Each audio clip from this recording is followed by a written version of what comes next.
Welcome to the Julie Laughton Living Podcast, the place to get advice, tips, and tricks to building the life and luxury home of your dreams with 30-year business owner, designer, and builder, Julie Laughton. It all starts with a good plan. This is Julie Laughton Living.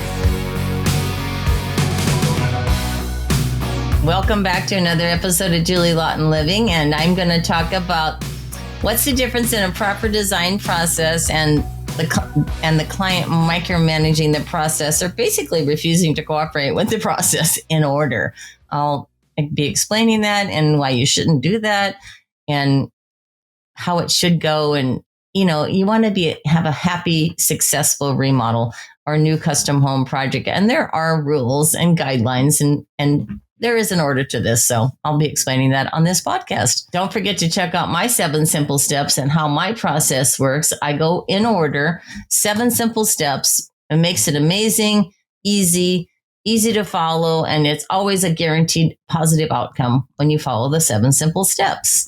So the design process starts with you doing homework on, hey, what do I want? You know, maybe you show your architect or your designer photographs, and maybe you take them to homes you like. But the process in the beginning is, hey, this is what I like, this is what I don't like. And then at the same time, the architect or the designer is looking at the existing home, figuring out what will and won't work structurally, and then, you know, what will it cost, you know, what I can do, what I can't do. But the design process starts with your dreams going on paper. So once your dreams are on paper, then it develops into a litany of things that you have to do in order, which starts with space planning, which is the layout, you know, of how everything works. Then it goes into elevations, and then that shows you the details, like the custom cabinetry where every drawer is. And then the last step is all the materials you select, turn all that into color renderings, color 3D renderings. And then you can really see it like a photograph of what's going to be built in the future. So the process, again, is the meat and potatoes, is the plans, the space planning. And then you do the elevations, and you actually do the complete detailed design down to the cabinet knobs and the door knobs, everything specified. Then we put it in color so you can see it. So by the time you finish that process, we know what it cost as a contractor, but we also know what it looks like, and we know what we're building because everything's specified in detail. And then the contractor, like myself, we just pull the permit and build it. Boom. But again, there are clients who don't want to pick everything in advance, or they want to pick their own stuff. And it just causes a nightmare for us as designers and contractors, because when they don't cooperate and work in the proper order of the steps and want to pick things later or change their mind, it's just a headache because it causes extra time and extra money. And then everybody gets upset because their time's wasted. And then the client's spending more money. But it all can be prevented if you just follow the 7 simple steps. I can't repeat that enough. Just follow them in order. Do not skip the steps. Do not do them backwards. Follow the order. It's very simple. And to this day, I hear nightmare stories, and I realize that somebody skipped a step, or they did them in the reverse order. So when you analyze it, it's all right there. So it's kind of funny, but it's not for the people going through it. But if you look at it and you follow the 7 simple steps, you're guaranteed. So again, repeating myself, follow the simple steps and your life will be beautiful. Your life during the remodel, I should say. So my pet peeve is when clients micromanage, they don't follow the protocol, then they blame me or they blame everyone else. It's kind of a syndrome. So I don't want to get into psychology, but people need to take responsibility of their actions. And if they don't, and they refuse to cooperate, or they demand they want to do things their way and their time in their order, and they're hard to work with, that makes everything else hard. And everybody gets disgruntled, and then everybody feels like, oh my God, we're not being respected, because we're the professional providing a service to a client.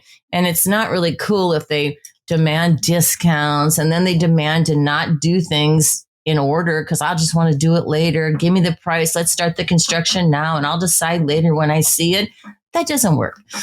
Asking for discounts doesn't work, because every time you ask for a discount, it's like, I want to tell them pound sand and find someone else. So, but what I do is tell them, okay, if you want a discount, we're going to have to readjust these prices later anyway. So you're probably going to be at the same price at the end of the day or higher, because when you make mistakes, on the beginning part, it costs more later. So if you don't pick your materials before you start construction, you're going to cost yourself more money because those change orders trigger more cost. So if you do it in advance and everything's organized and you have all the price before you start construction and you actually pick everything and cooperate, then it's golden. And of course, don't ask for discounts because then that means you're cutting out work. But if you need to cut out work, that's another story. But it just kills me because I've gone through it a few times and it's no fun to people hammer you on the price, but it costs more later. So because they don't understand, but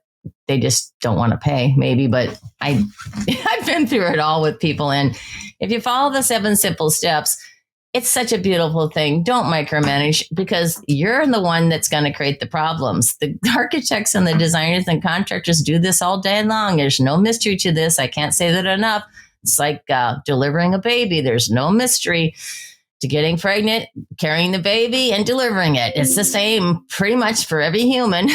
So are remodels, but it's the clients that can screw it up if they don't cooperate or they want to micromanage. And, I mean, I'm not criticizing, but that's what causes the problem. So, and everybody knows it in our business. So anyway, heads up. Have fun with it and follow the 7 simple steps. Even if you're designing and your architect's not following those steps, insist on those steps and do them in order. It'll save you headache and money, time and money.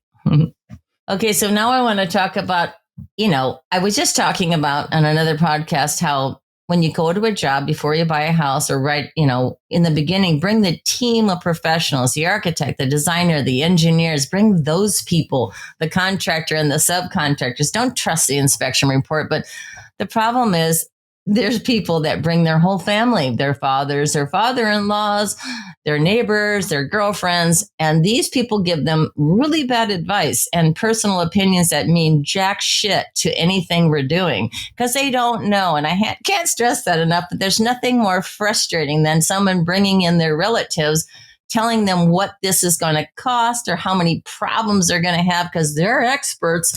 And I had one client tell my client, this house are tract homes. They don't, and there's nothing good and blah, blah. I mean, he was going off on something. And I'm like, first of all, you don't know how they're constructed, but I do because I know this neighborhood and they're steel construction and they're post-tension slabs. And he was just talking out of his ass. And I couldn't believe it, but it makes the client nervous. And then it confuses them further. And then we got to rein them back in with facts. So, and then I had another client who brings in her girlfriend like freaking 5 minutes before we're done making selections, and she changed everything.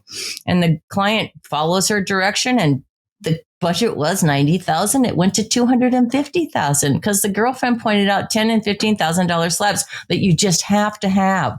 And I'm like, what are you doing to me here? And then it causes all this drama because the client's over budget because it's just a nightmare. So I'm telling you, telling you from experience that if you want good advice, talk to professionals. And it might be better not to discuss your remodel with anyone except the professional because your friends and relatives, I don't know if they want to just live through your experience, but don't take everything with a grain of salt. Listen to the professional's advice, and then everything else is a personal opinion. And because they're not the one paying for it or going through, and it's not their home, it's not being customized for them. And again, the budget has a lot to do with it. So it's funny because it's a pet peeve. I have had clients in the past who talk to everyone but me. And I'm like, what are we doing here? Why did you hire me? Because they asked their friends, I'm providing architecture, interior design, and contracting. And they ask every architect in town, every interior designer in town, and every contractor in town what they think. And of course, it all comes back negative. So it kills me. But those are the clients that aren't enjoyable to work with, but cause massive confusion. And, there's no good, juju on the job when that happens. So just remember to listen to the professional because they will guide you right. And you maybe talk to a couple professionals, of course, and you always get 3 bids and all that good stuff. But listen to the professionals. Don't listen to the neighbors and the friends because they just instill fear, and fear causes confusion and delays. So that's my advice on that. The ultimate disaster is, when a client simply refuses to cooperate or refuses to accept the price and always wants a discount and always wants to second guess you. So that whole thing about the client asking everyone else in town except you and then coming back to you and telling you you don't know what you're talking about and why didn't you do this with me and why didn't you do that, and assuming we can read their mind, but yet that same client refused to cooperate, refused to participate, refused to do the 7 steps in order. Every scenario like that where there's a sour taste at the end is because there's a problem with the client cooperating in the process and demanding things that are unrealistic and maybe not wanting to pay, but they want 5-star, but yet their budget is not even close to that. And it's just that struggle. So it ruins the relationship, because what life boils down to respect for each other. And you can't have a healthy relationship when someone's constantly second guessing you and constantly demeaning you and constantly telling them you're abusing them because you didn't do this or that. And then you're thinking, what are you talking about? Because I never heard this before. So all that miscommunication at the beginning where nobody connects or finishes the process so that the contractor can actually work is a problem.